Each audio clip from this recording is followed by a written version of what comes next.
Welcome in to Hand Raise Guys Thursday night here with you, Chase Parham, Neal McCready. Hold on, I'm gonna make sure.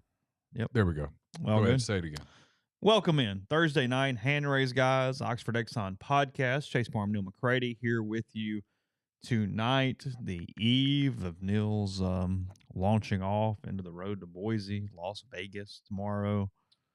Boise, the Potato Bowl here coming up soon. That and more. Big story coming out potentially today. Ross Dellenger, Pat 40, writing about at least private schools for now. We'll see where it jumps from there. Making athletes employees. We'll talk about that a little bit here tonight.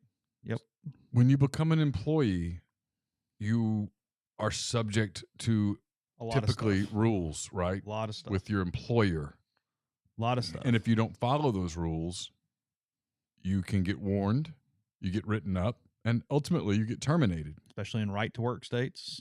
Yeah, a lot of stuff coming up there. Kind of wondering how that all shakes out. Goes about.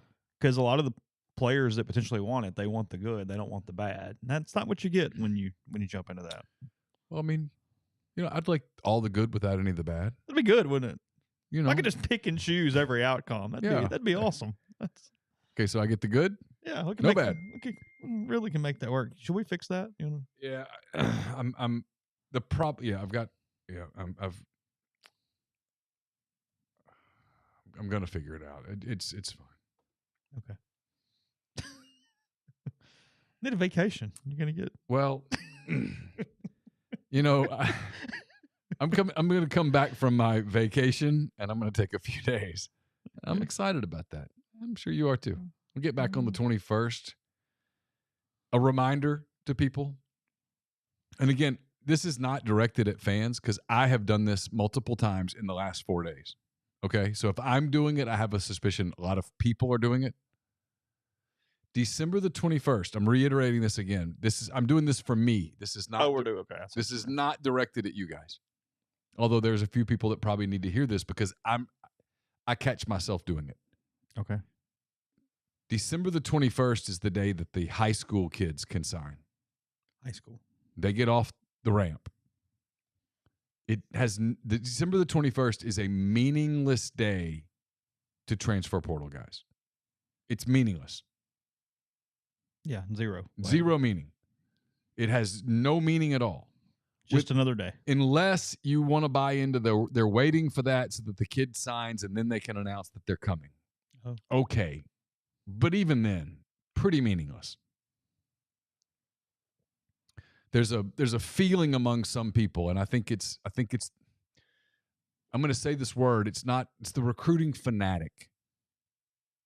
They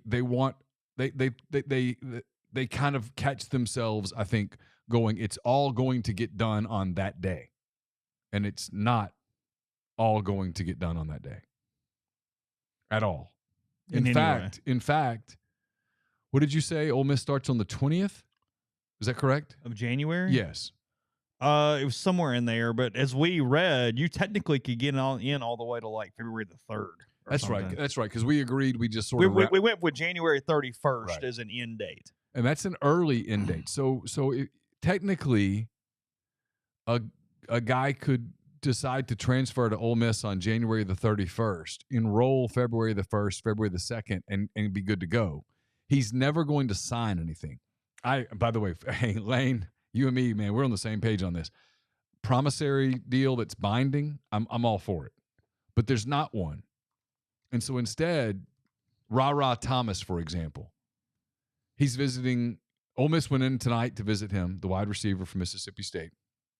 Mm-hmm. He's visiting Auburn this weekend. I think in January he's planning to visit Georgia.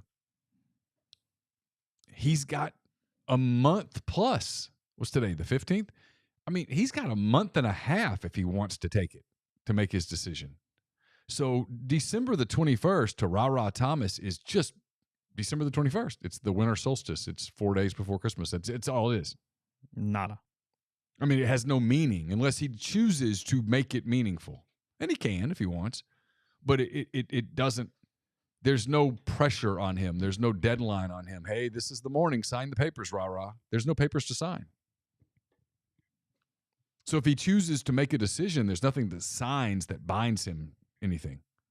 He could decide on the 21st that, hey, I'm going to Ole Miss, and then decide on the 22nd that I'm going to Auburn, and then decide on the 23rd that I'm going to Ole Miss, and back and forth. And he could do it forever if he wanted to, up until January the 31st. And technically, even later, he could decide, you know what? I don't want to go to spring. I don't want to participate in spring. I'm going to wait a minute. And he could do this in May. That's the thing, is that whatever happens here, it's like it might not be as big, but I mean, you're talking a large percentage extra after spring practice. Yeah, I mean, we're gonna do all this rigmarole all one more time. And I get, and I'm not making fun of anybody. I'm not making fun of other people who do this. I'm not making fun of the people who are fanatics about it. I'm not making fun of any. I'm not. But I am trying to be the voice of calm and reason a little bit. If you're waiting for December the 21st to be this build up to this big day, that drum roll, you're in for this is the calendar has changed. Like Ole Miss is in on a couple of guys. For the most part, their class of high schoolers is done. They're all committed. They're all solid. I guess they're still working on Marcel Reed, the quarterback from Brentwood, Tennessee. They're still working on Reese Cano, the running back from Texas, who I think they're going to get. They're working on Kelly Jones, the cornerback who's committed to Mississippi State, who may or may not visit this weekend, depending on who you talk to.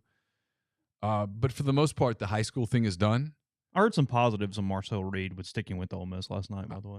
I think you will. Yeah. I mean, I know this is, hey, just because the Auburn media tells you something's going to happen, okay? I mean, just because the Auburn media tells you something's going to happen, let's do it this way. Just because the Auburn media tells you something's going to happen doesn't mean it's going to happen, because the Auburn media thinks they're getting everyone. I won't even use the C word on it, but sometimes you're just appeasing the masses by telling them that, yes, everyone's coming. Everyone's not coming. Hugh does this a lot. Different coaching staffs,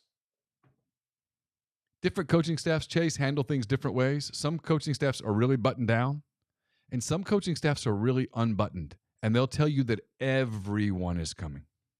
Everyone is coming. And then the closer you get to signing day, guess what? They don't. Coaches are confident people, and some of them will rattle on and rattle on and rattle on.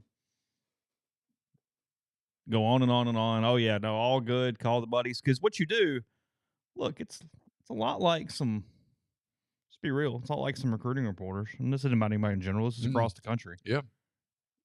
If you say that you're getting everybody and everything's good, you have a lot of good days. Now, you're going to have one really, really, really shitty day when it all comes to head and they don't get all those guys. Yep.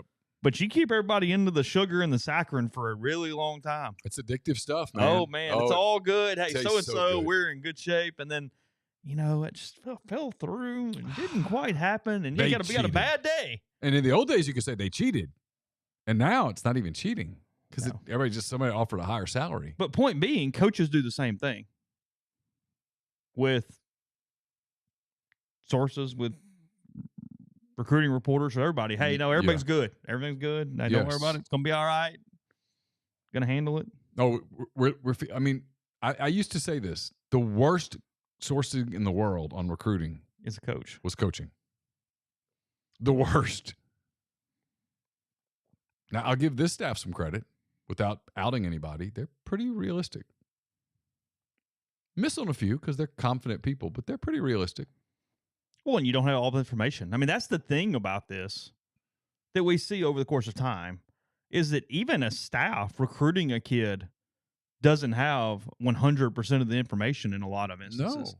Because they don't 100% know what's going on with this school and the kid, or this school and the kid. And if a kid's telling us 4 schools that he's coming. It's not underrated because everybody knows this, but the biggest key that nobody talks about in recruiting is figuring out who the decision maker is and having the right one in your corner. Yeah. That's maybe the thing that it's about. By the way, Hand Raised Guys brought to you by Comer Heating and Air, Southern Air Conditioning and Heating. Different names, but the same great products and services. If you live in Oxford, Tupelo, or the surrounding area, you can call Comer 662-801-1777. If you live in Hernando, Memphis, or the surrounding area, you can call the people at Southern 662-429-4429. It's about to get really cold here. We make a lot of Boise jokes. The truth is, next week in Oxford, it might be colder in North Mississippi than it's going to be in Idaho. So you might want to, if the heating system is a little on the fritz, right now is a good time to get in touch with the people at Comer and Southern and make sure you're good to go. I should tell you that this will be the Friday Oxford Exxon podcast. I'll let Chase tell you about the Oxford Exxon in a moment. We're coming to you from the somewhat renovated, somewhat still under construction. Very much pardon our progress right now. True. Clark Ford Studios, 662-257-1900 is the number you call for Clark Ford. You just ask Corey tell Corey what Ford product you're looking for, ask him for a quote. He'll send you one within 15 minutes in business hours, right to the bottom line. No hassle, no haggle. You get your quote. The rest completely up to you. We will take a few calls in a little bit on the Rafters Music and Food hotline. I'm not going to take a ton because this needs to be a short night for us. I've got some recruiting I need to write. I've got a football story I need to write. I've still got some organization to do, some leaving tomorrow to go on our trip, which is brought to you by Rain Total Body Fuel, by the way. So people at Rain and Monster, we're going to meet with the people at Monster on Monday in Boise. Looking forward to that. So keep your fingers crossed on something happening there. And we're brought to you, like I said, Rafters on the Square is the perfect place for your Christmas party or gathering. Still got some time if you're planning something here in the next 9 days, I should say. They can accommodate parties of 10 to 500, great food with a Cajun flair, holiday drinks, and a festive atmosphere. Call Jeannie, 601-842-0948 to request a catering menu and reserve a date. Chase, before we forget, tell the people about Oxford Exxon. Yeah, maybe you're coming to town this weekend. If you're doing that, you can't get the lunch specials. Those are only fun Monday through Friday, but you have one more day of that tomorrow. That's spaghetti and meatballs is the lunch special tomorrow. Any size fountain drink, bread coming along with that. If you're coming this weekend, let them take care of your dinner with ribs. Not hot or cold. Hot would be preferred there. Wet or Cold dry. ribs. Wet or dry would be the way to go. Either way, they'll wrap them up, call ahead. They'll be waiting on you there with the Oxford Exxon and all Blue Sky locations in Mississippi. So take care of that. And then remember, when Monday gets here, you set lunch specials, and we'll go over those when the time comes. Actually, we got a text from Ben a few minutes ago. Looks like he got a pretty nice buck today. He sent us a deer photo today. Oh, is that right? Yeah, I know. He's gonna make our boy Tyler jealous with that one. Got one going on. Have you packed? So what are you wearing to the game? I'm pretty packed. Try not to overdo it because it's going to be. It's not that cold. It's going to be 30 something. Yeah, It's going to snow. It's going to snow, but that's okay. Actually, that means it's going to be a little bit. And it won't be so bad, frankly, because when it's really cold, that's not when it snows. I don't know. I mean, I'm going to be bundled up in my lower. Do you have this T-shirt thing? I've got a T-shirt. The potatoes thing? It's the potato log. It says potatoes have feelings too. Is it our logo? Our logo. Oh, it is. Oh, yeah. I got the rain. So are you going to get on TV? I mean. Are we working on that? I don't know. Do I need to make some calls? I mean, you probably know some people. I mean, look. Do we need to handle that? I mean, if somebody wants to have a conversation about the ethical treatment of potatoes, I'll do my best.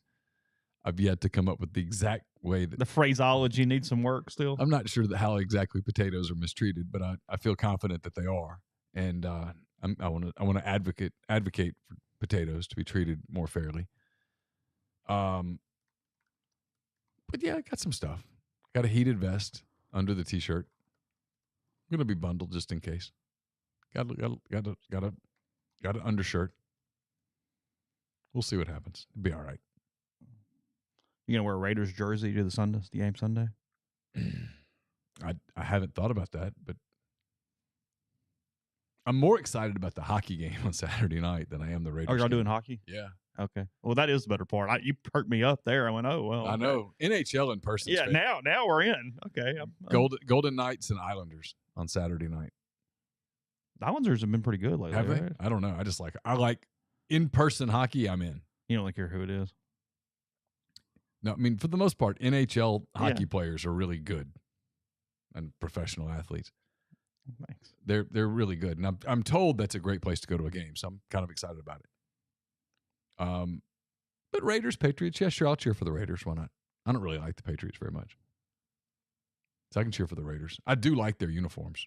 I'm not going to wear a jersey, but I do like their uniforms. You're not going to get a jersey. I don't anticipate dropping a couple $100 on a Raiders jersey for no particular reason. Cap. I might get a cap or something. Who knows? Yeah, I don't think like Derek Carr, Devontae Adams jersey sounds like the way to go. That's not. I mean, I like Derek Who do they Carr. play? Patriots. Oh, Patriots. Okay. Yeah. I'll yell at Belichick a little Pull bit. for the Raiders. I will, for sure. I hate the Patriots. Why? I don't know. Still like Why? them. I've never liked them. Does that include the Celtics and the Red Sox too? Is it a Boston thing or is it just a Patriots You know, it's thing? funny. I don't cheer for Boston teams. Do you not? No, I don't. See, really, I find myself typically cheering for Boston teams over New York teams. really. And again, no reason. I mean, but Like, I always cheered for the Giants against the Patriots. well, but I mean, I catch myself kind of cheering for the Yankees against the Red Sox. I don't know why. I don't really care one way or the other. And I don't like the Knicks or the Celtics particularly. I don't cheer for Brooklyn because I'm not cheering for KD. I kind of like the Celtics just because, no real reason, but sure. And I mean, I say grew up. I mean, I guess 03, I was in college, but I grew up with the Red Sox trying to win. So like I Yeah. always kind of pull for them as the underdog against the Yankees. So that was, because we got that on Sunday Night Baseball every time they played. So Yeah. I mean, it's really for my generation the only kind of sporting event that was nationally televised that mattered. Because for you still had football on Saturdays where like the game of the week was the big deal game of the week. Oh, sure. Well, I didn't grow up in that era. We had a lot of games all the time. Yeah. But baseball, still that Sunday night game was the Sunday night game. I think it's the reason why, for me, like even to this date, Nebraska, Oklahoma, Miami, Tennessee, they have a certain cachet in my mind because they were the game of the week so often. Keith Jackson, Alabama, Notre Dame, Alabama, Penn State.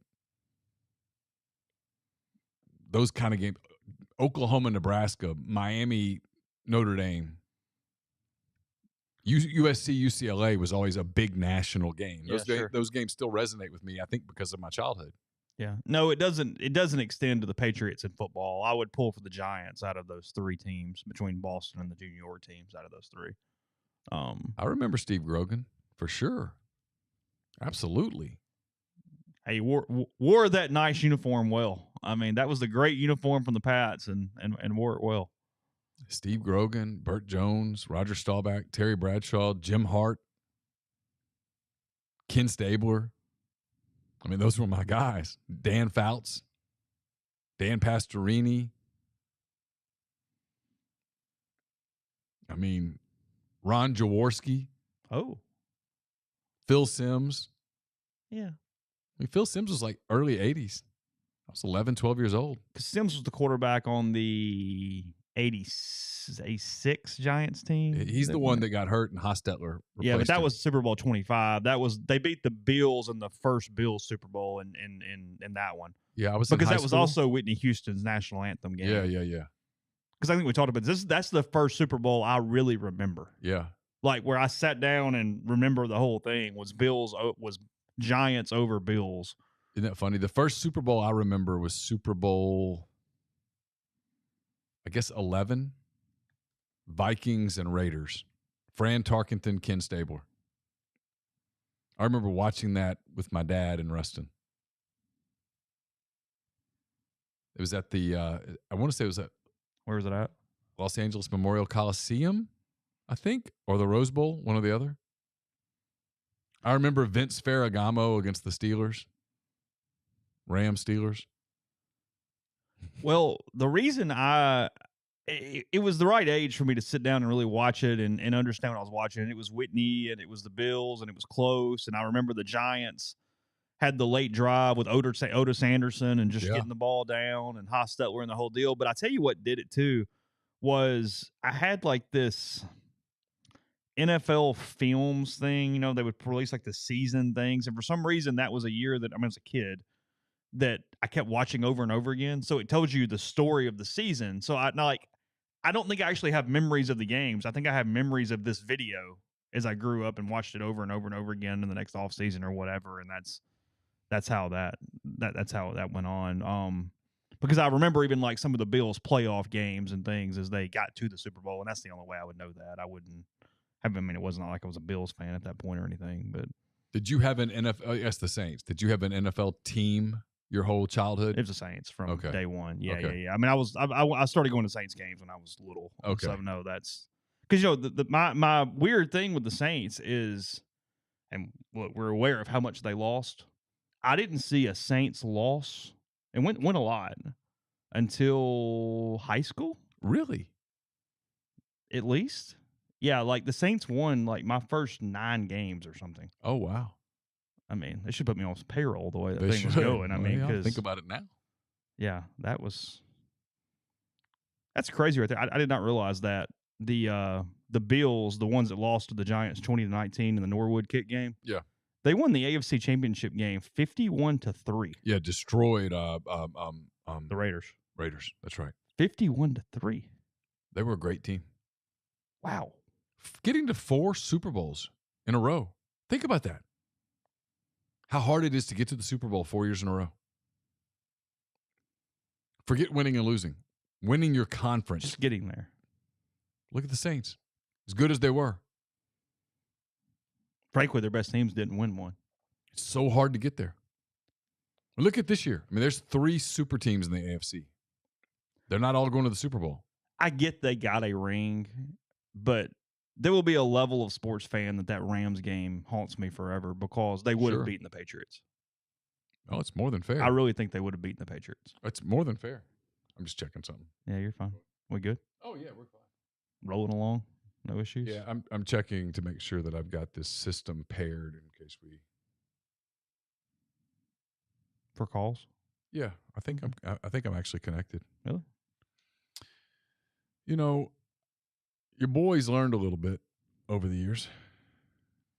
I mean, we picked up Jeffrey this morning like a champ. There was no issue on that at all. Yeah, I'm connected. I was laughing today. You know, we do it with A&M and Love You Grind, but Auburn to an extent. I was talking to somebody who has had very little experience in this part of the country, but we were discussing teams and universities across whatever. For the ACC, everybody calls Clemson the Colt over there. Yeah. I learned that today. I was not aware of that. But after I was told that, I went, you know, I get it. With the lake. I get it.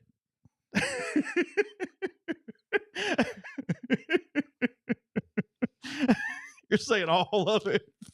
How y'all doing? What's up? I keep saying, you know how to go. Nope, not going to go. Yeah, I was running through like a couple of universities, got to Clemson, and the person went, Colt. And I went, okay, there you go. All right. Well, yep. Fair enough. No argument. I know Troy. Is that really the only other bowl game you're even sort of interested in watching here in this early slate? Yeah, Troy, UTSA is a good game tomorrow. Is that tomorrow? It's tomorrow. I'll be in the air. Hopefully I can see it on like a computer or something, iPad, whatever. I picked all the games last night during the TV timeouts. I haven't opened it yet. I'll do it when we get done here. Did you just do scores? I did a sentence on each one. Did you? Yeah. I mean, a few, it was just, hey, I don't know. Because you don't know. I mean, yeah. But there's some good games. I'd have to look at it to remember the schedule. I mean, I'm going to the Vegas Bowl. So Florida versus Oregon State. I think Oregon State's going to destroy them, but I'm interested in the game to a degree. The first game is tomorrow in the Bahamas. Yeah, that's UAB and it's one of your MAC teams. Which one is it? UAB and Miami of Ohio. There you go. Yeah. The Duluth Trading Cure Bowl is, as you mentioned, that's Troy and UTSA. That's a good game. That is it's a really good game. That's a good game. The Fenway Bowl is the Fenway Bowl. They had some coaching drama in this offseason. Who didn't? I don't know. Louisville, Cincinnati. Oh, yeah. Coach went to the Cincinnati. battle of Scott. Satterfield. Yeah, they're going to really hate each other. The Cricket Celebration Bowl. Who is in the Celebration Bowl? That's Jackson State. It is. And is Dion coaching? I think so. Is he? Okay. Jackson State, is it NC-A&T? It's NC Central. Okay, NC Central. Yeah. Is that the one that's always pretty good? Yeah, they're pretty good. Okay. The Mexico Bowl, isn't it? I'm going to stop in a second, guys, I promise. The New Mexico Bowl. Uh-huh. No. BYU SMU. Oh. How does a bowl end up at University Stadium in Albuquerque?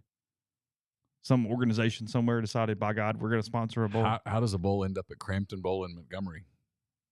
What a way to spend your Christmas, by the way. Hey, fellas. We really owe Birmingham an apology, don't we? Yeah.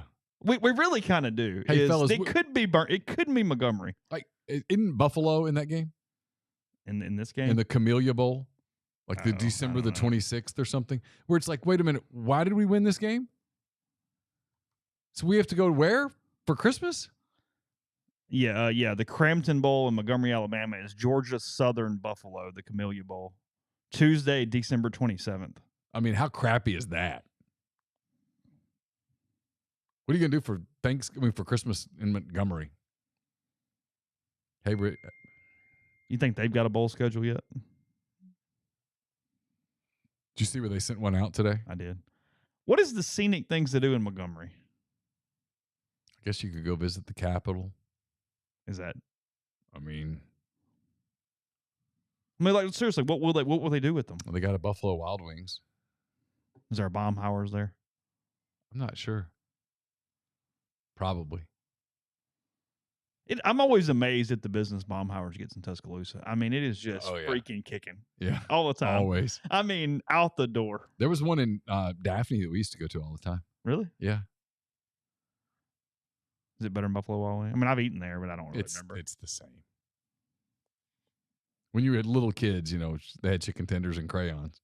There really should be a Breaking Bad like theme to the Albuquerque Bowl. I mean, if we're gonna do it, let's crisis witness murders.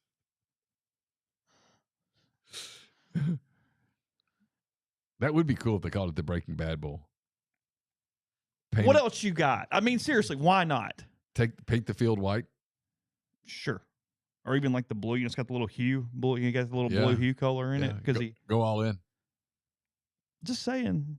At least take them around and do like sightseeing at the different locations they shot the show at over the course of the thing. I mean, take them to the Four Corners place where the 4 states connect. Is it Nevada, Colorado, Utah, and Arizona? Arizona. Yeah. So they all the little thing, yeah. In one spot. The 4 states. That is kind of cool. It is. Like you can be in 4 states in like 6 seconds. Yeah. Well, you can basically stand on the middle and be in 4 sort states. of in all 4 states at once. It's a way to really knock some off your list if you're one of those trying to go do 50. All right, question. Yeah, sure. If you've never been to a state, but you fly into the state and land at the airport, does it count? Not if you're only in the airport. Because I would like to count it because there's a couple states that I've done that to. Yeah. Like I've only been to Utah, Salt Lake. I've been in the airport. That's it. But you don't count that as having been there? No. You have to. I'll give you, if you take one step outside the airport, it counts. So if you have like the airport is like international waters. So if you have like you a don't 2 hour, get to count. if you have a 2 hour layover and you leave and then come back and clear, if you leave the airport, if you take a step out of the airport, and just counts. walk outside, sure, you've been to Utah. Sure, but if you're in the airport, you're in international waters. That is a safe space. That does not technically count. That's like being in an embassy in a foreign country. Like, if I'm just in the U.S. embassy in every country, I hadn't visited that country. No way. This is not even a question. Okay. You don't disagree. No, I don't disagree. I've been to Michigan before. Oh, so where have you been? Oh, I went to Utah. Where'd you eat? Well, they had a TGI Fridays in the airport. Like, it doesn't count. I've been to Michigan, so landing in Detroit doesn't add to my list. I've never been to Utah, and I'm flying through Salt Lake City, and so I'm like, does that count? So you're telling me when I land at the Boise airport, I'm not officially in Idaho until I leave the airport? 100%. Okay. And I mean, you're obviously going to, so yes, we can go ahead and check it out. Check it off the list at that point. But no, if you're, no. So if I want to count Utah, I've got to leave and then come back and clear security again. That is correct. But if I walk out 10 feet out of the airport Sure. into the parking lot, I'm a Utahan for that Because moment. you would have the ability to take a picture with the mountains in the backdrop or whatever. Okay. And yeah, feel free. All good. Okay. Because, I mean, if we're doing that, what's the difference in that? And if you're doing one of those Southwest flights that does the jumping, but you stay on the plane, You're technically on the ground, and you didn't even breathe the air. It's pressurized. that's true. No, this is. Okay, I'm just curious. I'm not arguing. If the airport's connected to the hotel, Ginger says she got if- stuck in Cleveland overnight. If you go to a hotel, you're in the state. You are. You're- Even if it's the airport hotel. You're in the state. Because it's not like the hotel is literally in the terminal. Even if it is, you're in the state. You spent the night in that state. Your phone would Yeah, record she says, you. but it counts even if I spent the night in a shitty airport. I'm with her. You think even if you spent the night in the airport, it counts? Your phone would tell the person that you're in Cleveland, in her case. So what it would if I just lay over for 5 minutes? Well, I mean, technically you were there. It's like having a hole in one on a par 3 course and going, oh, let me table my hole in one. Doesn't count. The hell it wouldn't. It doesn't count. I'm going to tell you, if I ever hit a hole in one, that's all I'm talking about. It doesn't count if it's on a par 3 course. The holes are shorter and you have 18 opportunities. No.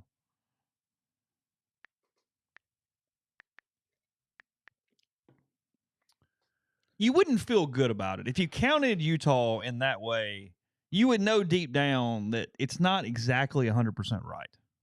I mean, yeah. But at the same time, I'm technically there. Well, then if you flew over a state, No, you're not there. You flew over. You didn't land. You didn't ever touch the ground. You didn't touch the ground either. You touched an elevated story in an airport. So if I leave and step on the parking lot, You're good. 2 feet outside, Sure. and just Sure. come back in and go through. Yeah. Yeah.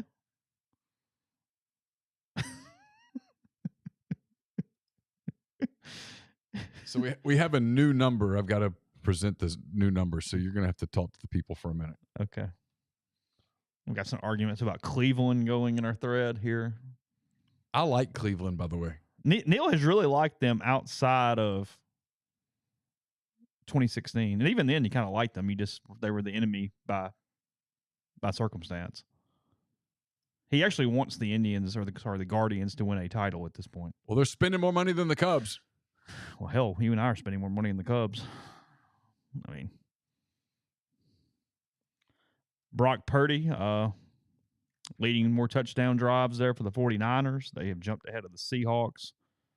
I mean, I am beginning to wonder if we've got a little bit of a Wally Pipp situation going on, even though, frankly, I mean, the Niners were already trying to get rid of Garoppolo anyway when they were starting Trey Lance at the beginning of the year. But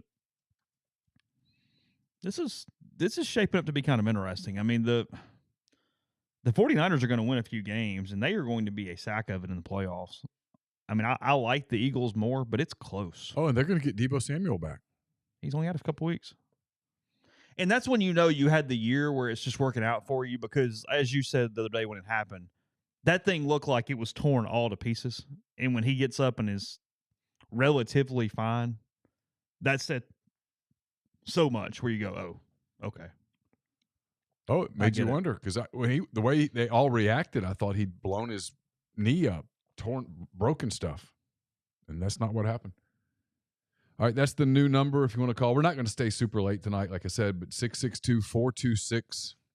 662-426-1464, I think. What is 426 prefix? Like, what town is that going to come up as? I think it's going to come up as like Como Oh, really? or something like that. Okay.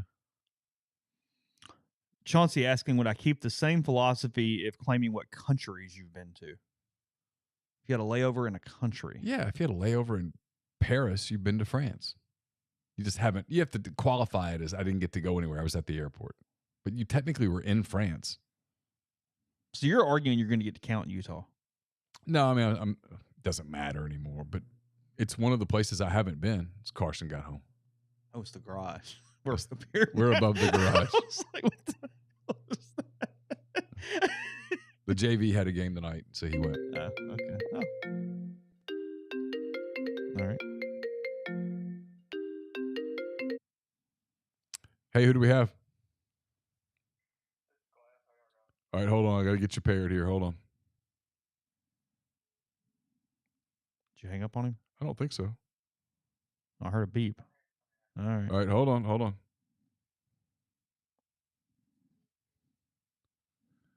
Everybody hang tight. I'm trying to get. Okay, who do we have? Hey, who do we have? Hey, who do we have? This is Steve in Greenville. Hey, Steve, what's up, man? Hey, not much. I just thought I'd tell you there's an article. I just put it in the stream, but it's about potatoes being abused in Belgium. Oh, fill me in. Oh, I can't read it. It's behind a paywall. Okay. What site's it on? Hold on one second. I'll tell you. Because I tell you what, we can't have that. We cannot have potatoes mistreated in Belgium. What are they doing to them? I don't know, but something. If the media says it happened, it happened. FreshPlaza.com. Well, I can't say I've got a sub there. Can't help you out on that one. Yeah, FreshPlaza.com. But anyway, I just wanted to make sure, because you said you hadn't done any research yet, so I figured I'd do it for you. Well, I certainly appreciate that. That is very, very kind of you. It's what they pay me the big bucks for. Absolutely. All right, guys. Y'all have a good night. All right, Steve. Bye.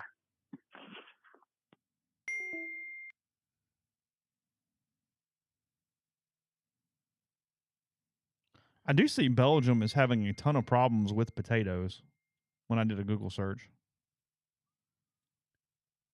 It's the nation's favorite root vegetable, and they are having a severe decline in production.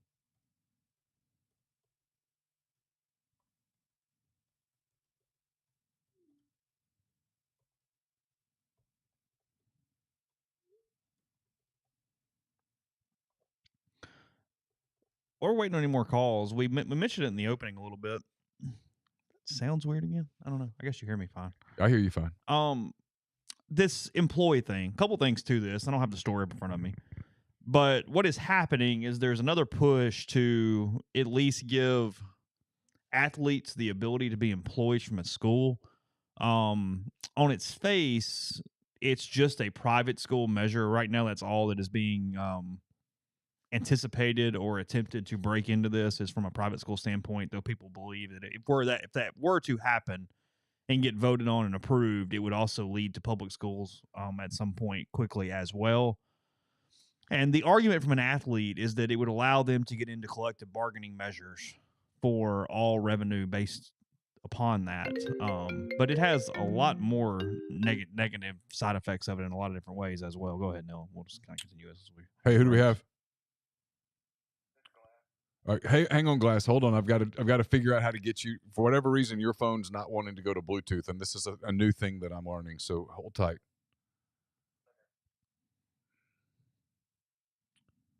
I don't know how to get to him. See, it's not wanting to let me do it.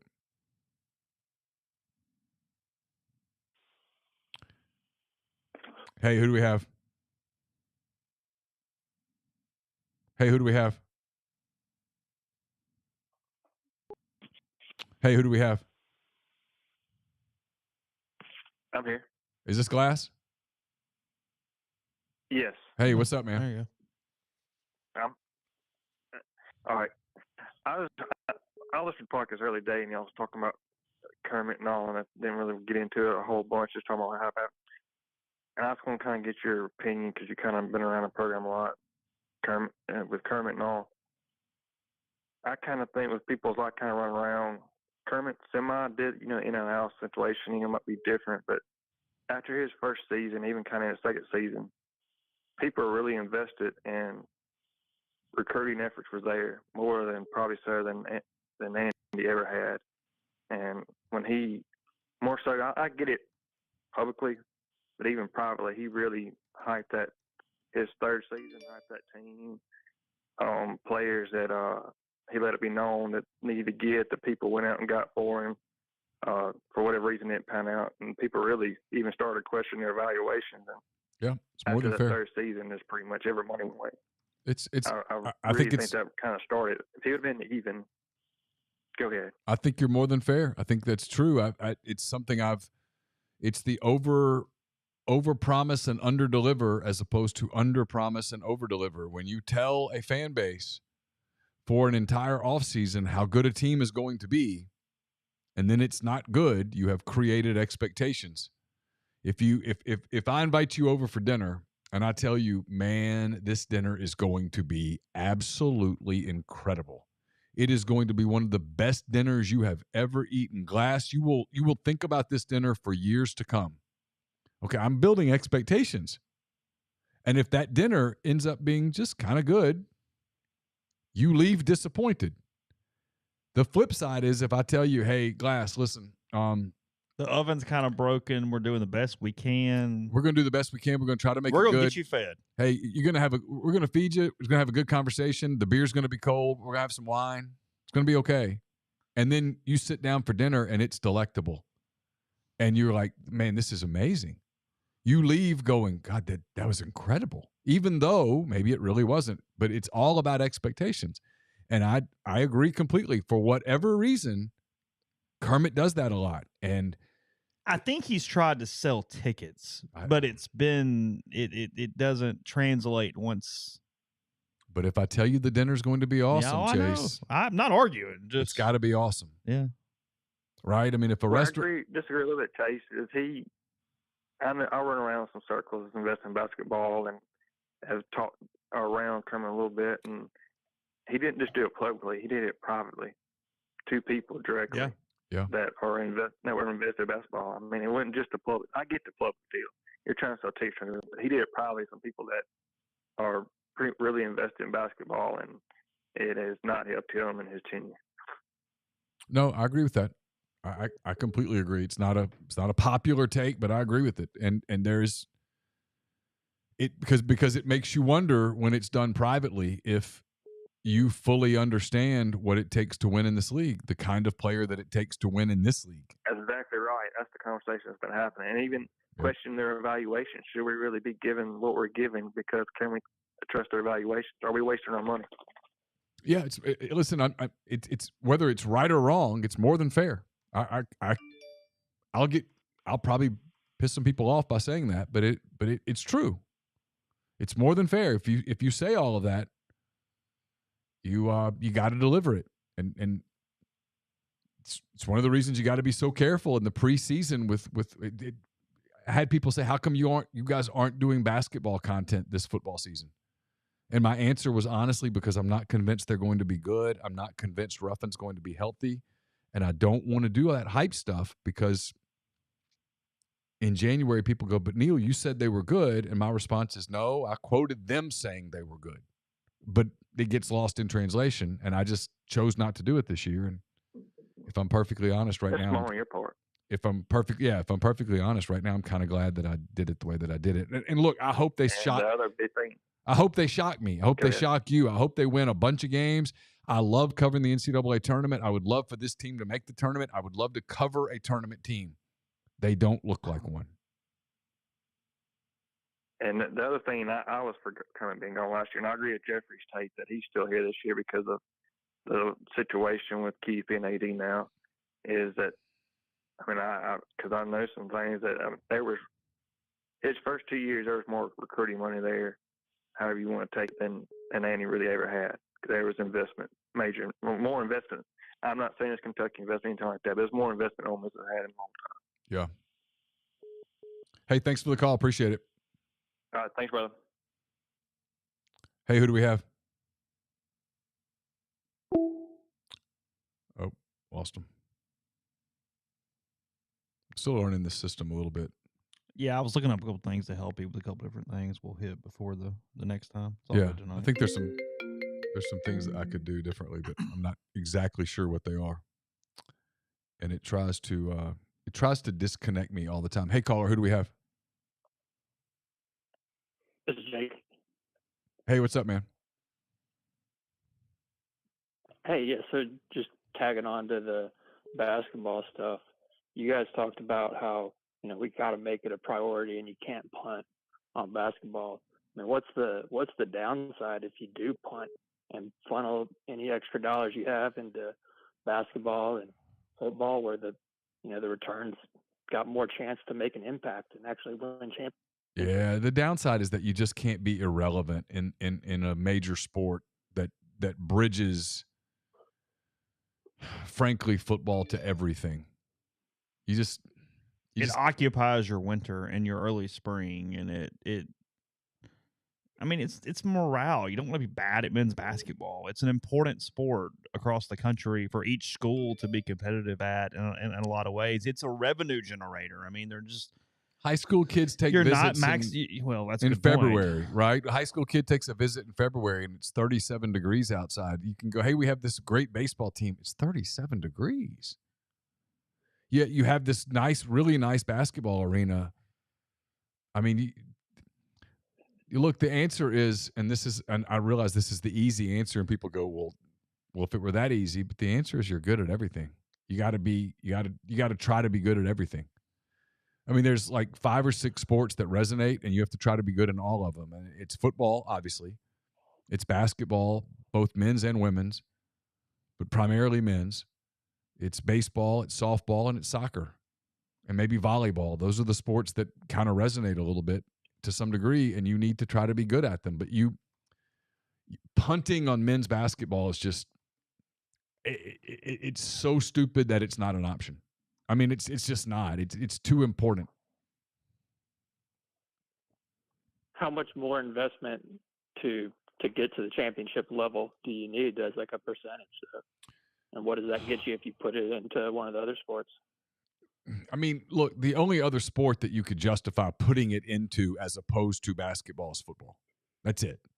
And Agree. And you're kind of doing that anyway. I mean, that's kind of the problem right now is that there's not a ton of opportunity from a basketball standpoint at this moment. I mean, you don't the money necessary for basketball to be competitive is a pretty large number. But here's the thing. I mean, look, be good, try to win championships and everything, but that's not what we're talking about. It's just $1 million a year would do it. Yeah. I mean, All right. I mean, $1 million a year would do it. $1 million a year will get you nowhere in football. $1 million a year would make you relevant in basketball. It would.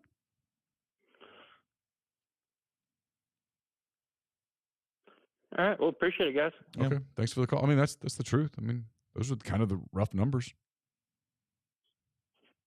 Yeah, depending on maintaining your own roster. Yeah. Hey, who do we have? Hold on. Let me get you on Bluetooth. Hold on. All right, go ahead. Gotcha. Go ahead. All right, hey, this is Robert here. Hey, Robert, Got what's a up? couple things. One, starting with football, and we always not much. We talk about NIL and how much it's changing football, and all of us have complaints and thoughts of how we want to fix it. But what if you changed it to where you had to be either a junior to receive NIL to help with recruiting of the high school player? Would that help any to be able to change it to you had to be in a certain level of college to be able to obtain this? I mean, the two problems is that they would never do it. Just because, I mean, again, everybody is terrified right now of doing anything anti-player. And two, that defeats sort of in a lot of ways, the whole purpose of what they're doing, because that would take away even the real NIL, the way it was actually written up,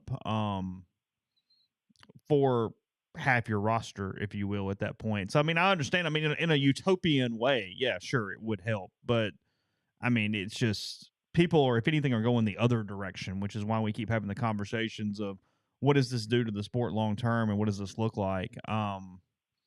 It just isn't. It's just not where their heads are at all. If anything, you're still trying to slow down the momentum from it being so pro player that it's killing the sport. And you don't want to take away the ability to do some legitimate stuff, even if you were in a utopian way cracking down on it. But I mean, this train's headed way down the tracks without brakes right now. I mean, because even the employee thing creates. Do what? Mm-hmm. I'm kind of on your side of this. I do believe that it kind of will derail the train of college football eventually. It just looks like it's going to end up being something that most of us fans don't like from the point of view of where the kids aren't. They're mercenaries. Y'all keep talking about I mean, that. this is. That. Yeah, look, this is not a complicated thing. I mean, I know I'm beating a dead horse here, but at the end of the day, it's very, very, very simple. Is more and more and more of the liability is on the fan. They're having to pay for players through these collectives. They're having to show up. Mm-hmm. They're having to do attendance. They're having to watch on TV. Everything is indicted by the fan from that standpoint. And yet, from the opposite side, what is the fan getting? Less and less and less and less by the day.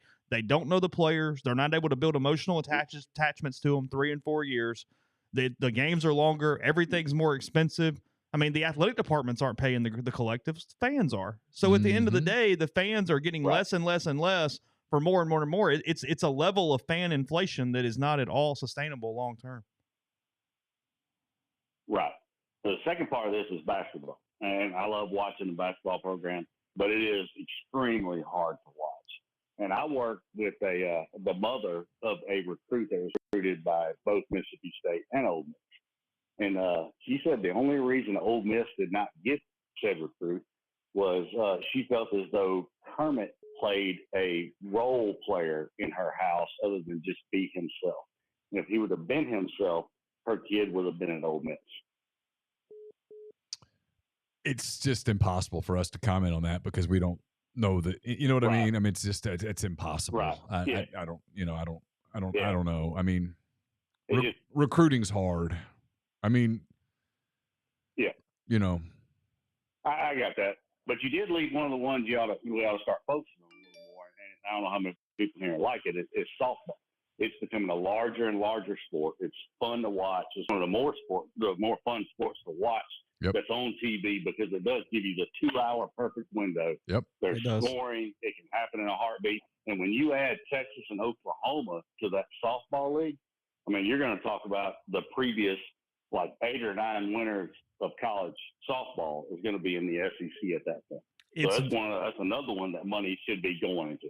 It's arguable that it's the number 2 viewing TV sport there is behind football. Yeah. And from a college standpoint. Well, the TV you can argue that watching a softball game is, from gameplay, I'm not being weird at all. No. From a straight gameplay standpoint, is more enjoyable than men's basketball. The TV people will tell you that they love it because it's what you said. It's somewhere, 2 hours. It's somewhere between an hour 50 and 2 hours and 7 minutes. And it moves. Go. As opposed to a baseball game, which plotting. You can get to a Sunday SEC baseball game and the pitching's a little worn out and a lot of pitching changes, and it's 14-11, and 4 hours and 20 minutes in, the network's like, we're an hour and 30 minutes behind our program. This is a nightmare. And they don't want to do it. And then people are, why don't they televise more baseball games? It's because there's a reason when the SEC does Thursday night baseball, after the thing is like their version of SportsCenter or whatever that thing's called, and then some programming they can alter. It's not like live sport into live sport into live sport, because good luck with that window, figuring that bad boy out. That's why they don't do double headers on Saturday typically, or a double header on Sunday. It's because, if you start one game at noon and you're scheduling the other game to start at 3:15, the fans of the 3:15 game are spitting bullets because the game doesn't start on your network until 4:05, because that game was a 13-11 game with 18 pitching changes, and some pitcher that just kept pitching, he kept throwing over to first, and he couldn't throw a strike, and everything was a 3-2 count. And, I mean, I'm not criticizing college baseball, but I mean that's part of the problem with it. And you're right, softball's like boom, boom, boom. There goes the first inning, into the second, and it's quick. And it's one of the reasons that the Women's College World Series get great ratings. Yeah, and we're not at a point yet for that to have NIL capabilities to the extent that we're talking about. But no, I mean it's if you're buying stock, that's where you buy it. There's no doubt about that. Yeah. But one last thing about the baseball, sure. We lost our one arm. What about? I've been seeing this Twitter thing about this one kid throwing 93 or whatever, supposed to be a great arm. You think he's going to make it to us? Is he going to be here this year? I'm not sure. You'd have to give me a name to tell me who you're talking about. From this, I'd have to look it up. from the current team, I mean, I think the name everybody needs to know is Grayson Saulnier, the freshman out of Memphis. He's probably going to be the Saturday guy if Mike is comfortable with a newcomer being on Saturday behind Elliott. And from a straight stuff standpoint, it's higher quality already than Hunter's is. Obviously, Hunter's a competitor and somebody who's actually done it with the lights on at the highest level. But no, Saulnier is your guy that you're that you're ready to see. And then they've got a couple other big time arms. I mean, JT Quinn was hitting 98 in the fall. They've got some guys in the mid to upper 90s. So look, losing Mallets is a huge blow. I can't emphasize that enough. It is tremendously painful for them to be without him. Riley Maddox obviously out for the year as well after having Tommy John at the end of last season. But a lot of young arms. I mean, if you're just, again, it's going to be kind of a fun year because there's not the crap. It's just going to be a baseball season, and you can watch the young kids and watch them develop and kind of see what happens because it doesn't matter. That's not true. I'm just telling you, there's going to be some angst. There's the first. I'm telling you, the first when time they open league play at Vanderbilt, I think. Well, if they lose on that Friday night, I'm starting the Fire Bianco thread. I'm just telling you, I'm going to do it myself. We're going to get this thing going. We're going to, by God, we're going to force that storyline this year. The kid who threw against Ole Miss somehow, in Hoover is going to face Hunter Elliott that night, and we'll see what happens. I mean, you better get it done, Hunter, because otherwise, hot board's coming out on Saturday. Yeah. Come on now. All right. Hey, I appreciate you guys. I enjoy watching the show every night. I sit down and watch the YouTube version. I also listen to it on the truck on the way back just in case I missed something, man. We appreciate you. Thank you. Appreciate that. Yeah, have a great night. All right. Everybody should double dip. That'd be great. Thanks.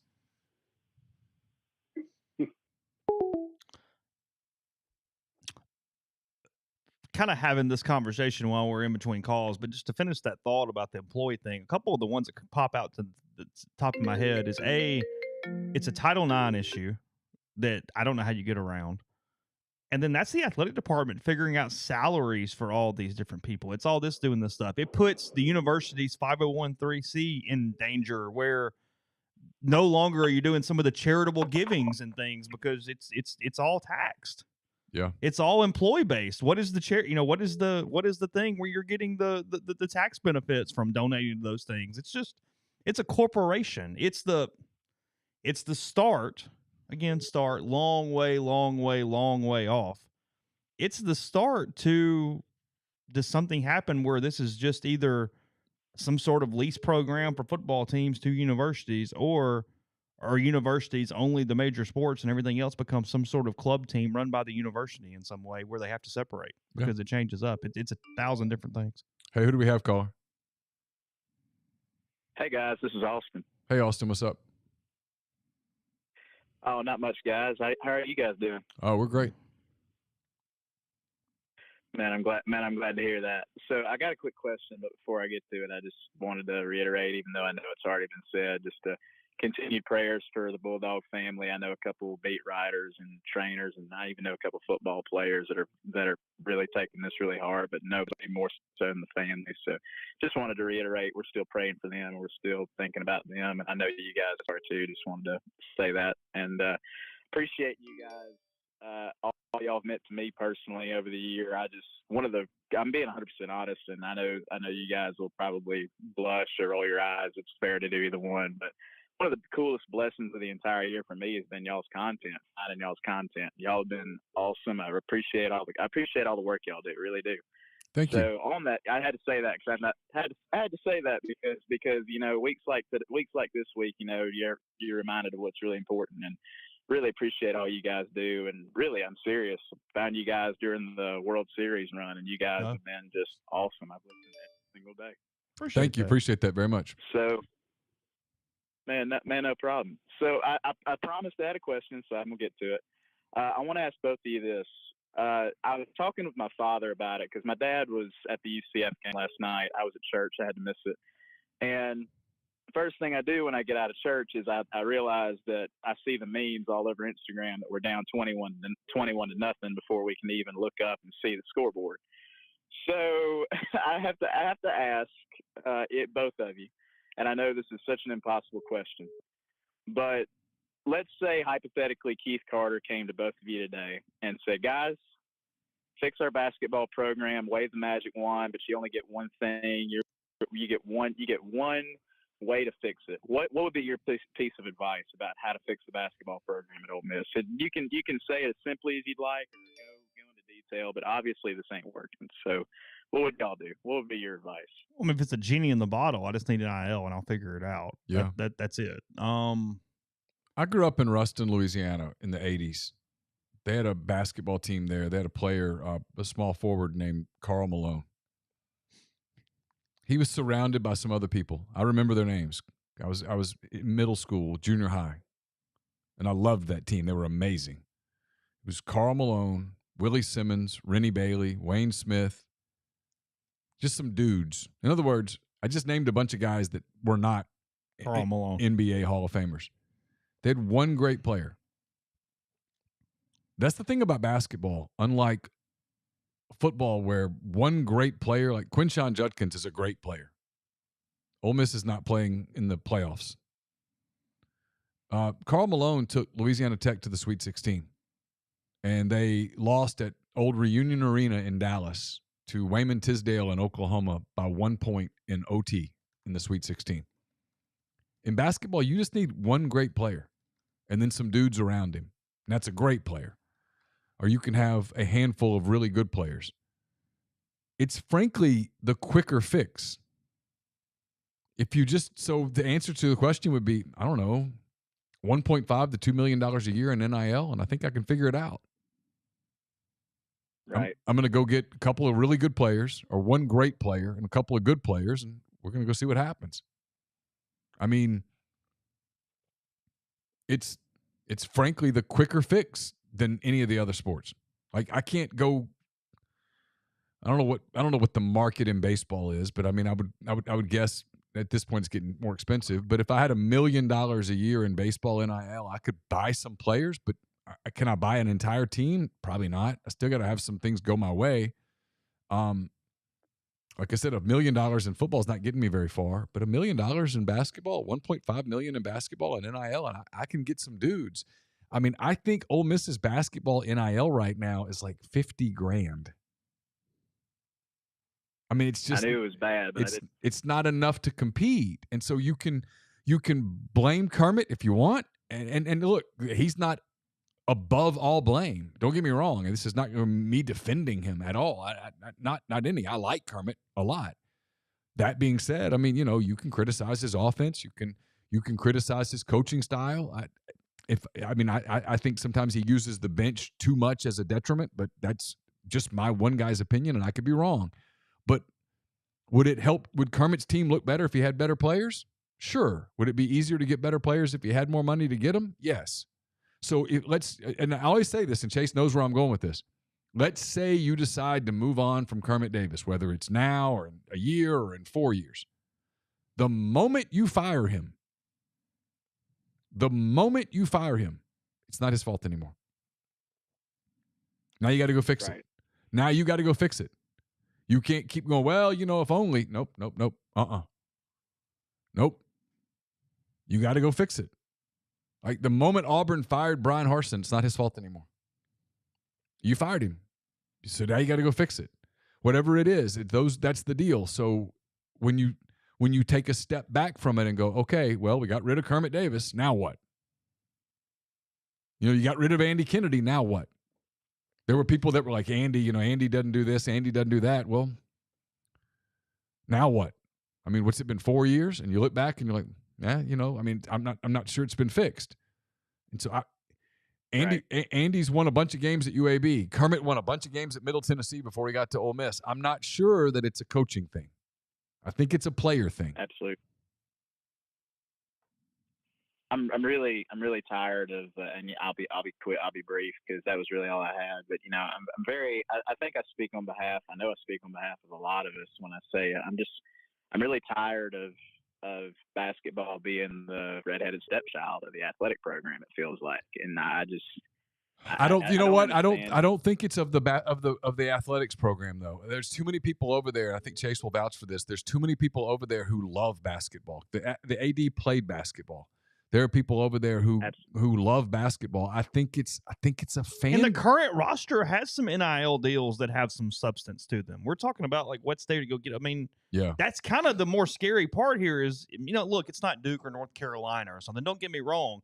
But there's some legitimate NIL deals on this basketball team. And yet it just doesn't look. Other than Morrell? I think there's a couple, but yeah. Matt's obviously on some stuff. But, Yeah. Right. They got to make it cool again, and the only way to do that is to be competitive through a season. I mean, it's got to be fun. It's got to be fun for the students. The students have to go and have a good time. It has to be entertaining, and then you've got to figure out a way to get people in the building. And look, I'm not criticizing. I know I know it's been a 7-year joke or whatever about ever. They need to move that. I don't care how you do it. Auburn does it, so figure it out. You need to move the cameras. Yeah, it needs to be faced the other way. Just do it. Right. Face the student. I know it. I know it's expensive. I've talked to people. I know. Spend money to make money. They don't need to show the premium seats where nobody sits on them. It's a problem. You don't need to show the old people sitting there as opposed to showing the students going crazy. Absolutely. When I watch a college basketball game, I want to see student sections.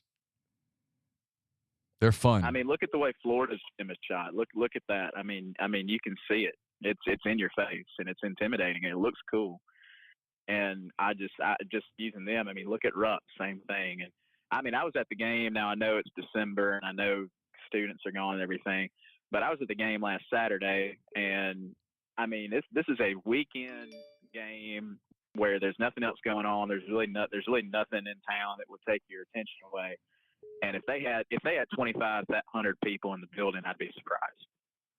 And it's just, and unfortunately, like you say, well, that's a non-conference game. Last year, I went to conference games that they'd be lucky if they had 2,000. I'm just speaking in hypothetical numbers, but you know what I mean. I agree with you. They have to find a way to get people in the building, and the only way you really do that is be competitive. And this team just doesn't look like they're built for the long haul in league play.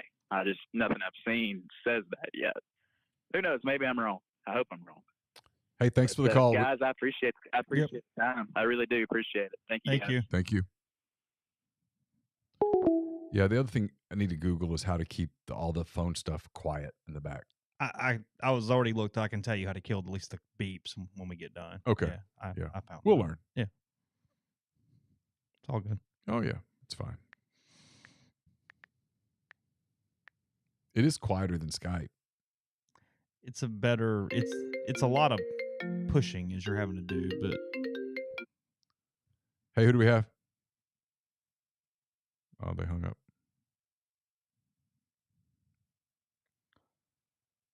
Had a second ago, still 7-0 49ers over the Seahawks. 5:01 to go second quarter in that one. Seahawks have 3rd and 8 on the San Francisco 20, so they have at least a field goal opportunity coming up in a second, assuming no turnover there. 49ers 9-4, Seahawks 7-6 on the season. Niners feel scary. Seahawks are good. They're not title good, but they're good. They've been a fun story because we thought they were going to suck. Yeah, Geno Smith's done well. Your Golden Knights are up 1-0 on the Blackhawks at the end of the first period. My Golden Knights. Yes. They've been fun because of how quickly they became very competitive. It's been a cool atmosphere in Vegas with them. Yeah, I'm excited to go to a game. I'm having issues suddenly. I don't really know what happened. It's not wanting me to. I'm going to have to get out of it and then go back into it. What's wrong? It's not letting me answer calls all of a sudden. Oh, really? Yeah.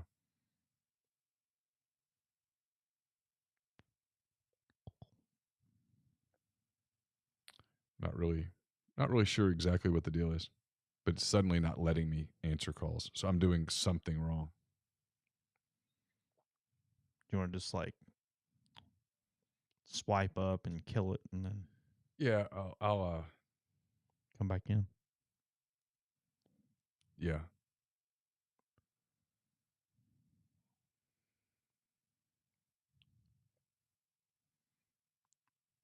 Where'd you say you were flying through tomorrow? Detroit. Feels out of the way. Just a Just a little. little. Don't know if that's. I mean, I don't really understand, but that's what happened. Okay. On the way back, it's through through Salt Lake City. Everything else is through Salt Lake City. So if I go through Salt Lake City. I know like you're 3 being times. careful, but is there any kind of food that is popular when you're going, or is there any kind of meal or anything? I mean, In Vegas? Well, I guess that's true. You're going to Vegas first, but like, what's the deal in Idaho? Don't say potatoes. Like, is there anything? It's a good question. I don't know. There's several places that look good. Like there's Italian. There's a lot of German influence there, apparently, which makes sense. Okay. Yeah, I'm about to have to. I'm going to turn this iPad off and then turn it back on. I don't really know what happened, but clearly something did.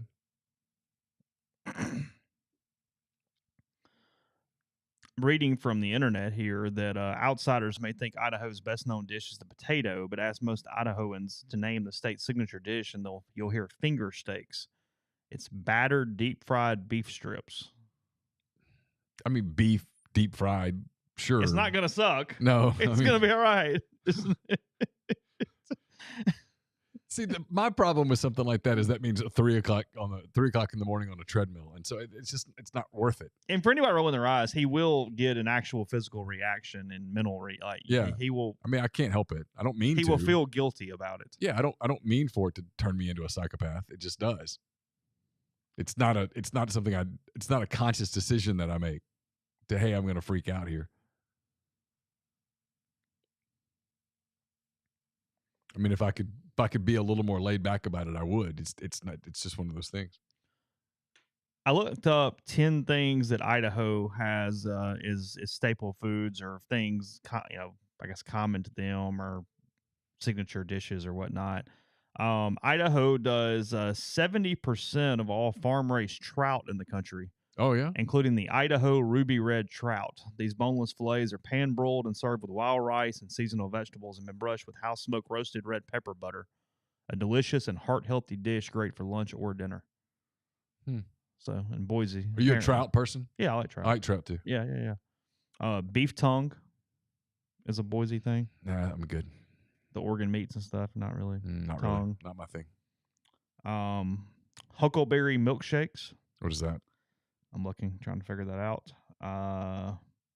They're known for their huckleberries, which are similar in flavor to blueberries. Idaho state fruit can be found at Victor Emporium, and they serve up delicious shakes with these juicy berries. Be sure to find plenty of huckleberry ice cream as well as huckleberry pies. Okay. All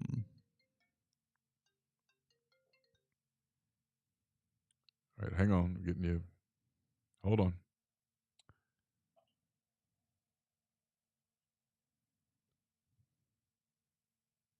It's just being weird on me. I haven't figured it out. Is it not working? Well, it's working. Hang on, caller, real quick. I've got to fix something here. We're learning this system as we go.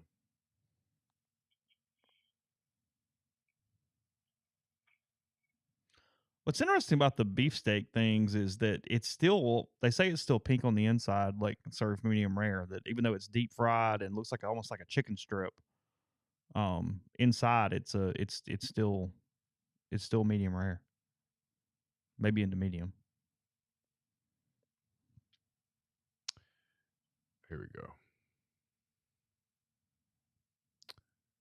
All right, caller, what's going on? Hey, caller, go ahead. How y'all doing? Zach from Memphis. Hey, Zach, what's up? Not too much. 2 questions. One for Chase. Chase, how much NIL? I mean, I'm not asking for figures from Ole Miss, but is it affecting draft and some of the kids coming out of high school with the NIL right now? I mean, are there numbers that are that significant that kids are coming to college as opposed to going in the draft? Not in the top couple rounds for sure. I mean, yeah, you're a mid-level guy. I mean, 100%. If you get the same money and go to college too, why would you not do that? I mean, even if it gets into the hundreds of thousands, yeah, maybe. But like, I mean, there's like talk about, Connor Griffin or whatever. And if a major league team is going to pay some kid $3.2 million, it's over. Yeah, I mean, frankly, I want to Yeah. see a college baseball team pay NIL of $3.2 million so I can laugh at them and go, okay, we've all lost our damn minds They're now. not even making that per year, so yeah. Yeah, Makes this no is sense. all. This is good point. Yeah, you're paying the one kid more than the entire sports budget is for the year or So something. I mean, like, so okay. maybe the 12th round kid, right? Oh, sure. But you know, but that already had kind of worked its way out because baseball guys would like Chase. You're more of an expert on this than I am, but the baseball clubs they know what a kid's asking price is. They don't typically draft him and then go, "Hey, what would it take?" It's kind of like the tampering portal. They go to the kid. The kid usually has a representative, which is essentially an agent. It is. And you know, they say, "Hey, what's his price?" And if the price is $750,000 or if it's 1.5 million, they make a decision about whether to take the kid and when to take the kid, and they can do all the slotting stuff. So the short answer to your question, and Chase answered it this way, is no. Yeah. Well, the other question that I have, well, it's really more of an opinion, and wanted to get y'all's take on it. What about an incentive-based situation with the NIL right now? Something that has more to do with the kids' production as opposed to just giving them money to come play. Well, technically, you're not allowed to do that. That being said, it's basically already that way. Just look at Quinshon Judkins. I mean, he's going to get a whole lot more. Well, obviously something like that for sure are getting it. But I'm talking about just in general, like incentives as opposed to like bonuses, as opposed to just giving the kids money for just coming to your school. Like if you have a certain amount of yards or you have a certain amount of catches or touchdowns or whatever else, just more incentive based. Just if you said it's illegal, it's illegal. But there's got to be something better than what we're doing right now. It just can't last. We can't last. I mean, it's going to take regulation, but we're just not. Nobody is stepping up to do that. And if anything, it's getting even looser. I mean, at least in theory for a long time, and some of this is depending on state, which is also a convoluted mess because it depends what state you're originating out of with the contract and what matters. But there's not even necessarily the quid pro quo required anymore. It's not even like, hey, do this and then do the commercial or do this and then do the podcast or whatever it is that you're doing. We just have the ability to do that and have your rights if we want to. Well, hell, now we're just completely doing pay for play. You know what I mean? Like we're not even faking it at the moment. I mean, because when this thing first came out, the old way. Well, yeah, when this thing first came out, NIL was, hey, look, it's all about market value, and we're going to create systems to figure out what market value. No, well, there hasn't been a market long enough. Yeah, exactly. It's impossible. I mean, yeah, the market value is what somebody is willing to pay you. I'm of the opinion that this is going to destroy college football. I really, if they can't fix this soon, and I don't think they have that much time to fix it. I mean, it's scary to me that, I mean, as a fan, I'm getting to where I don't even want to watch.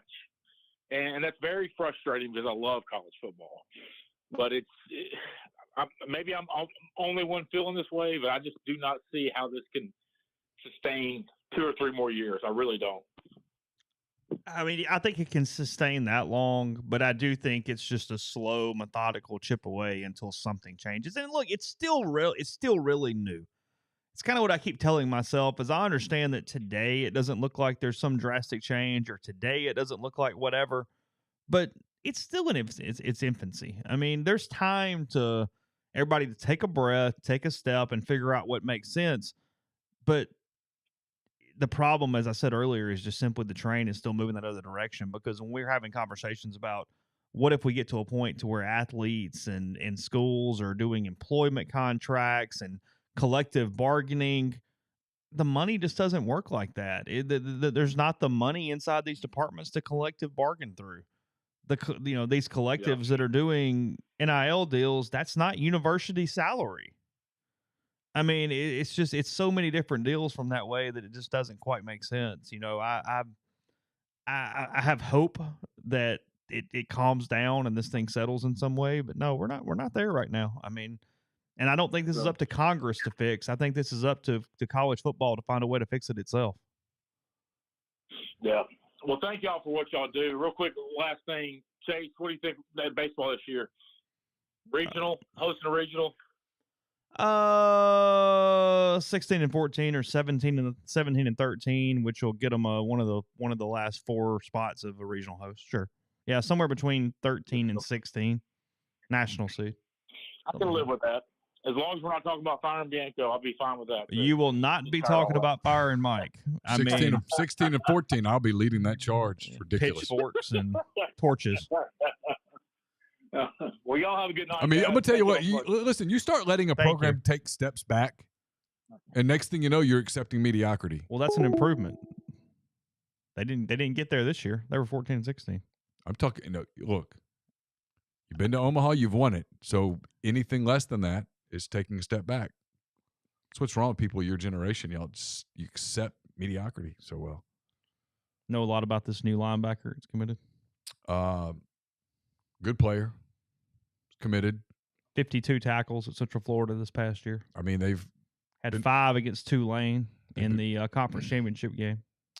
They've been reliant on transfer portal linebackers the last couple of years. They've got to replace them, and that's one. His best game this year was against SMU. 9 tackles, 8 of those solos against the Mustangs. A 41-19 win for UCF. Hey, who do we have? Hey, y'all, it's Mark. Hey, Mark.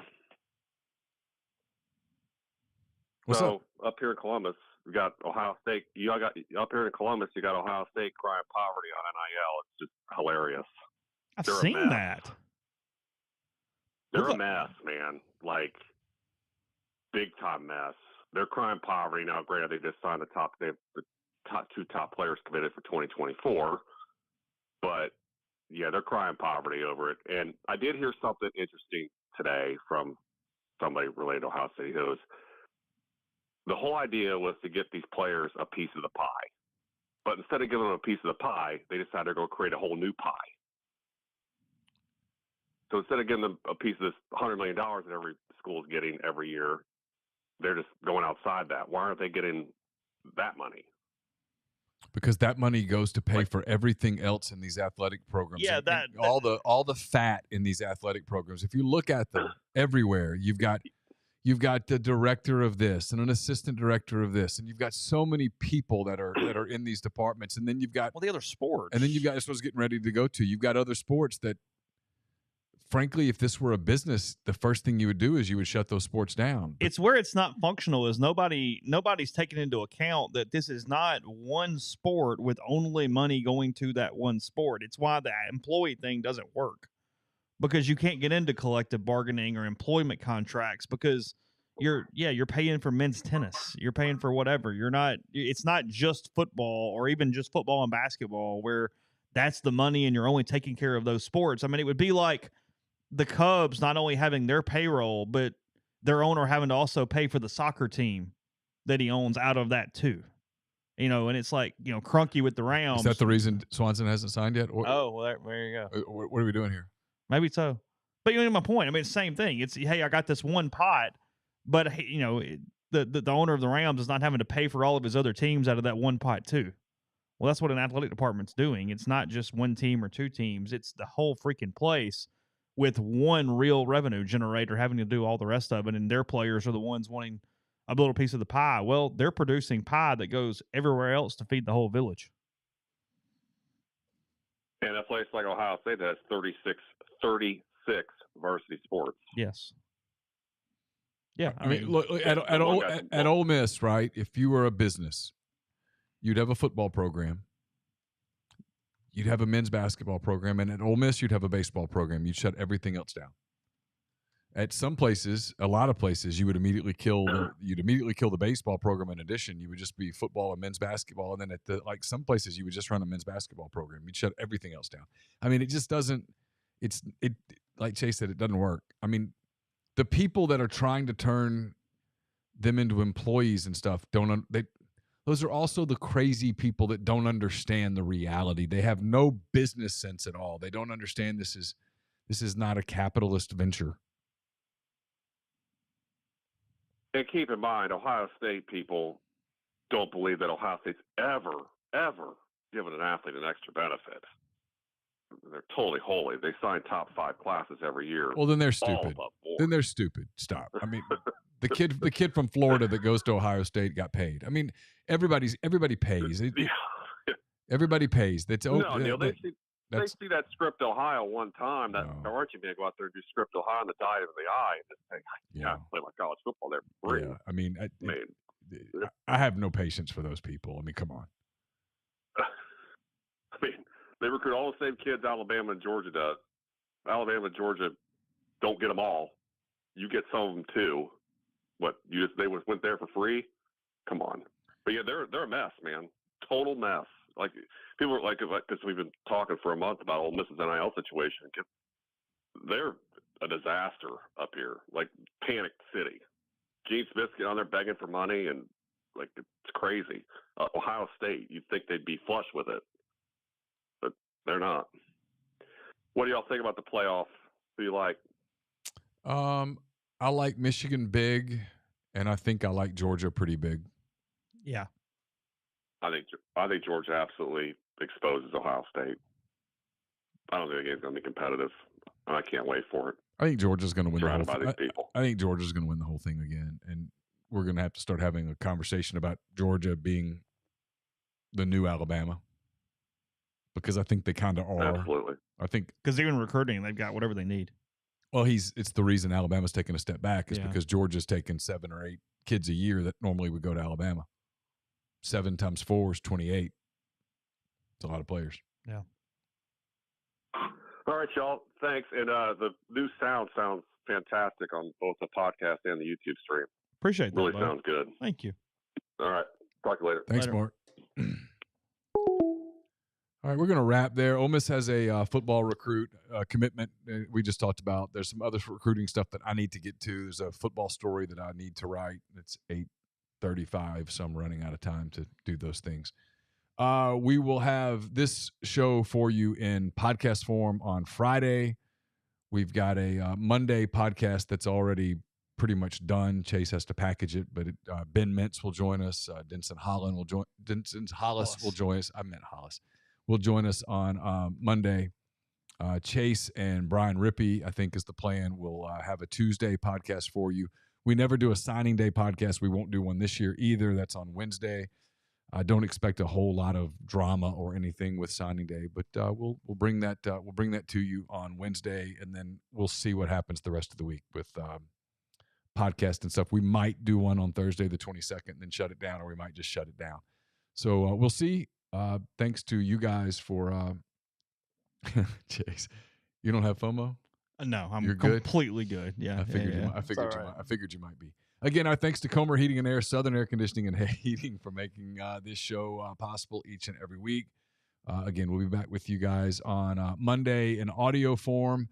So thanks for all the kind words and stuff. We'll try to get some recruiting to you here over the next few days as we get ready for signing day. And again, a reminder that the transfer portal is not part of signing day. It is not affected necessarily by December the 21st. So for Chase, I'm Neal. That does it for this edition of Hand Raise Guys, the Oxford Exxon podcast. Until next time, take care.